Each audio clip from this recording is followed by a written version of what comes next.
허락하신 말씀 교독하겠습니다.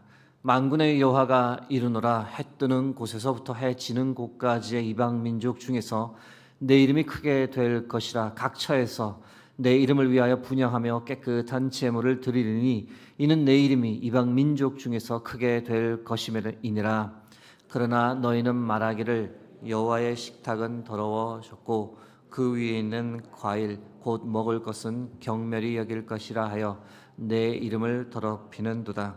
만군의 여호와가 이르노라. 너희가 또 말하기를 이 일이 얼마나 번거로운가 하며 코 웃음치고 훔친 물건과 저는 것 병든 것을 가져왔느니라. 너희가 이같이 봉헌물을 가져오니 내가 그것을 너희 손에서 받겠느냐. 이는 여호와의 말이니라. 짐승떼 가운데에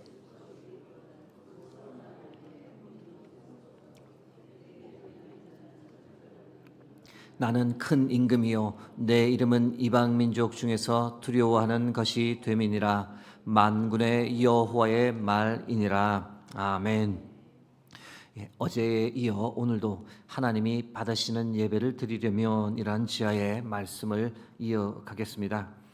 말라기서가 쓰여질 당시 시대 상황이 참 암담했다라고 말씀드렸습니다. 나라가 없으니 이 온 민족이 떠돌아다니는 인생처럼 살았습니다. 아무리 노력해 보아도 삶이 참 고단했고 경제적으로 힘들었습니다. 여유가 있는 이들도 있었지만 대부분은 가난에 허덕였습니다. 그러다 보니 신앙적으로도 참 무기력한 삶을 살았습니다. 성전은 존재했지만 성전에서는 이 형식적인 제사만 드려지고 있었고 제사장 백성들 모두가 하나님께 성의 없는 제사를 드렸습니다. 그 결과 성전은 타락했고 하나님의 영광과 은혜는 전혀 찾아볼 수 없었습니다. 백성들이 무슨 생각을 가진 건지 심지어 남의 것을 훔쳐서 자신의 것인 양 그렇게 하나님께 드리는 일도 비일비재했습니다. 13절 초반부 말씀입니다. 만군의 여호와가 이르노라. 너희가 또 말하기를 이 일이 얼마나 번거로운가 하며 코 웃음치고 훔친 물건과 저는 것 병든 것을 가져왔느니라. 물건을 왜 훔쳐서 하나님께 드렸을까요? 자신의 것을 드리려고 하니 아까웠던 겁니다. 보는 사람들 눈이 있으니 체면치레로 무엇인가 드리긴 드려야 하고 자신의 것은 드리고 싶은 마음 전혀 없으니 그래서 남의 것을 슬쩍해 자신의 것인 양 하나님께 드렸던 겁니다. 여러분, 남의 것을 도둑질해서 하나님께 드렸으니 하나님께서 그것을 받으시겠습니까? 여러분, 예배를 얼마나 가볍게 생각했으면 이런 행동까지 저질렀을까? 하나님을 얼마나 무서워하지 않았으면 이런 생각까지 할 수 있었을까? 하나님을 향한 어떤 공경도 어떤 두려움도 없는 전형적인 종교 타락의 모습입니다. 사랑하는 성도 여러분, 우리는 이것을 반면 교사 삼아 하나님께 늘 참된 예배를 드릴 수 있기 바랍니다. 하나님께서 기뻐 받으시는 예배를 드리는 저와 여러분 되기를 소망합니다. 우리가 그렇게 하려면 어떻게 해야 할까? 어제 두 가지 실천 방법을 말씀드렸는데 짧게 다시 한번 보겠습니다. 첫 번째는 하나님께 불경하지 말라. 늘 드리는 예배, 기대하는 마음을 상실하고 늘 하던 형식대로 대충 드리는 그런 불경스러운 자세를 가져서는 안 됩니다. 반대로 하나님을 오늘도 예배 중에 만날 것을 기대하고 예배에 오기 전부터 예배를 사모하고 내게 베푸신 하나님의 구원과 은혜에 감사하며 내게 있는 것 중에서 가장 귀하고 좋은 것을 하나님께 드릴 때 그렇게 하나님의 이름에 합당한 공경의 마음, 공경의 태도를 가지고 하나님께 예배드릴 때 그때 하나님께서 우리의 예배를 기뻐 받으시는 줄 믿습니다. 하나님이 받으시는 예배를 드리려면 마음과 정성을 다해 드려라는 것입니다. 가인은 먹을 수 있는 더 가치 있는 땅의 소산을 하나님께 드렸음에도 불구하고 하나님께서 그의 제사를 받지 않았습니다. 이유가 무엇입니까? 그의 마음 때문이었습니다. 죄악이 가득한 마음으로 하나님께 예배 드렸습니다. 순수한 마음이 아니라 지극히 이기적인 마음으로 하나님께 예배 드렸기 때문에 하나님께서 그의 예배를 받지 않았습니다. 반면 아벨은 자신이 가장 아끼는 첫 새끼를 하나님께 드렸습니다. 마음과 정성을 다해 하나님께 예배 드렸기 때문에 하나님께서 아벨의 제사를 기뻐 받으셨다라는 것을 우리가 꼭 기억하기 바랍니다. 하나님이 받으시는 예배를 드리려면 우리가 어떻게 해야 할까? 이어서 세 번째, 네 번째를 한번 생각해 보겠습니다. 세 번째는 너의 몸을 거룩한 산 제물로 드리라는 겁니다. 로마서 12장 1절 말씀입니다. 그러므로 형제들아 내가 하나님의 모든 자비하심으로 너희를 권하노니 너희 몸을 하나님이 기뻐하시는 거룩한 산 제물로 드리라. 이는 너희가 드릴 영적 예배니라. 여러분, 나의 몸을 하나님께서 기뻐하시는 거룩한 산 제물로 드린다. 이 말의 의미가 무엇일까요? 여러분, 하나님께서 정말 원하는 것은 예배자가 가지고 온 희생 제물이 아닙니다. 바로 예배자 자신의 전부를 하나님께서 원하시는 겁니다. 달리 말씀드려 우리가 착각해서는 안 됩니다. 단지 예배에 참석했다고, 드릴 것을 드렸다고 내가 하나님께 예배를 드렸다라고 생각하면 그것은 큰 오산입니다. 그보다 더 중요한 것을 드려야 합니다. 그것을 바로 하나님께서 원하시기 때문입니다. 그것이 무엇입니까? 바로 나의 몸, 나의 전부입니다. 나를 거룩한 산 제물로 하나님께서 받기 원하시는 겁니다. 이 말의 의미가 무엇일까? 개인적으로 묵상하다 저는 이 의미를 예수 그리스도의 삶에서 발견해 보았습니다. 예수님께서 친히 거룩한 산 제물이 되어 하나님께 드린 바 되었습니다. 도살장에 끌려가는 어린 양과 같이 끌려가셨고 십자가에 달려 돌아가셨습니다. 예수님의 십자가 죽음에는 참 많은 의미가 있지만 오늘은 두 가지만 생각해 보고자 합니다.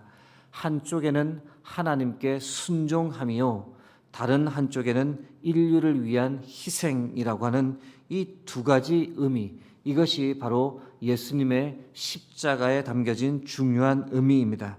그래서 저는 거룩한 산 제물을 조금 더 구체적으로 표현하면 하나님께 순종하는 것이요, 그리고 타인을 위해 희생하는 삶이라고 말씀드리고 싶습니다. 여러분, 하나님께서 기뻐 받으시는 예배란 우리가 드리는 이 공적 예배만을 말하지 않습니다. 공적 예배의 울타리를 넘어 일상의 삶 속에서 내가 하나님께 순종하는지, 내가 희생하는 삶을 사는지, 삶 전체에서 하나님께 예배드리는 삶을 살아가는 것, 이것이 바로 내 몸을 거룩한 산 제물로 하나님께 드린다라는 말의 의미입니다. 이 점은 다음 포인트에서 더 명확하게 설명됩니다. 하나님이 받으시는 예배를 드리려면 네 번째, 삶의 예배자가 되라는 겁니다. 여러분, 삶의 예배자란 표현 자주 들어보셨을 겁니다. 교회 안에서뿐 아니라 교회 밖에서도 예배하는 자로 살아가라. 주일뿐 아니라 주중에도 하나님께 늘 예배드리는 자세로 살아가라. 이런 사람을 삶의 예배자라고 일컫습니다. 삶의 예배자는 교회에서의 모습이나 교회 밖의 모습이 크게 다르지 않습니다. 삶의 예배자는 단순히 공적 예배에 참석하는 것을 넘어 삶 전체가 하나님께 드리는 살아있는 예배의 삶을 사는 사람입니다. 그러므로 삶의 예배자는 기본적으로 가정에서, 공부하는 학생이라면 학교에서, 회사 생활을 하는 분이라면 직장에서, 사업을 운영하는 분이라면 자신의 사업장에서, 일상생활을 하는 모든 곳에서, 식사를 준비하다가도, 운동을 하다가도, 설거지를 하다가도, 무엇을 하는 중에도 하나님의 임재를 의식하고 하나님의 뜻에 순종하고 타인을 위해 희생하는 삶을 선택하는 겁니다. 여러분, 이런 사람의 예배를 하나님께서 어찌 기뻐 받지 않겠습니까? 이런 말이 있습니다. 예배는 낯선 세계로 들어서려는 용기이다. 하나님을 진정으로 만난다면 더 이상 자기 좋은 대로 살 수 없다. 이웃 사랑으로 귀결되지 않는 예배는 온전한 예배가 아니다. 우리가 목숨을 걸어야 할 예배는 바로 이런 것이다. 이런 표현도 여러분께 소개해 봅니다. 주일 예배의 은혜는 주중 6일 동안 내가 어떻게 살았는지에 의해 결정된다. 여러분, 주중에 자기 마음대로 살다 하나님과 전혀 동행하지 않다가 하나님 한 번도 생각하지 않고 그렇게 살아가다 주일에 교회에 와서 은혜를 받기를 바란다. 과연 하나님께서 그런 우리의 태도를 기뻐하실까요? 일면으로 생각해 보면 우리가 주일에 공적 예배에 왔음에도 불구하고 은혜를 받지 못하는 이유는 우리가 이미 주중의 삶을 너무 마음대로 살다 왔기 때문입니다. 여러분, 교회 생활과 우리의 일상생활이 완전히 분리되어 있으면 하나님께서 우리를 보실 때도 참 어이없어 하지 않겠습니까? 사랑하는 성도 여러분, 주중의 삶에서, 일상의 삶에서도 우리의 삶이 예배가 되기를 간절히 소망합니다. 그러면 그런 마음 가지고 주일 예배에 왔을 때 절정에 이르는 하나님의 은혜를 우리가 예배 가운데서 경험하게 되는 겁니다. 여러분, 주중의 삶, 우리의 일상의 삶은 정말 영적 전쟁터입니다. 하나님의 말씀대로 살려고 하면 얼마나 치열하게 싸워야 하는지 모릅니다. 그리고 치열하게 싸우다 보면 승리할 때도 있지만 넘어지기도 하고 실패를 경험하기도 하고 크게 다치기도 합니다. 그러나 그렇게 치열하게 싸우려고 애써보다 아버지의 집에 왔을 때 그때 바로 아버지께서 안아주시고 상처를 싸매어 주시고 하늘의 위로와 은혜를 주시는 겁니다. 어찌 보면 세상 속에서 얼마나 치열하게 싸웠느냐, 그것에 비례해서 하나님의 은혜가 주어지는 겁니다. 시편 51편 17절 말씀입니다. 하나님께서 구하시는 제사는 상한 심령이라. 하나님이여 상하고 통회하는 마음을 주께서 멸시하지 아니하시리이다. 이 말씀에서 언급한 상한 심령이 무엇일까? 삶 속에서 내가 그리스도인으로 치열하게 살아보려 애써 보았지만 실패하고 넘어지고 다친 상태를 상한 심령이라고 표현하는 것이 아닐까?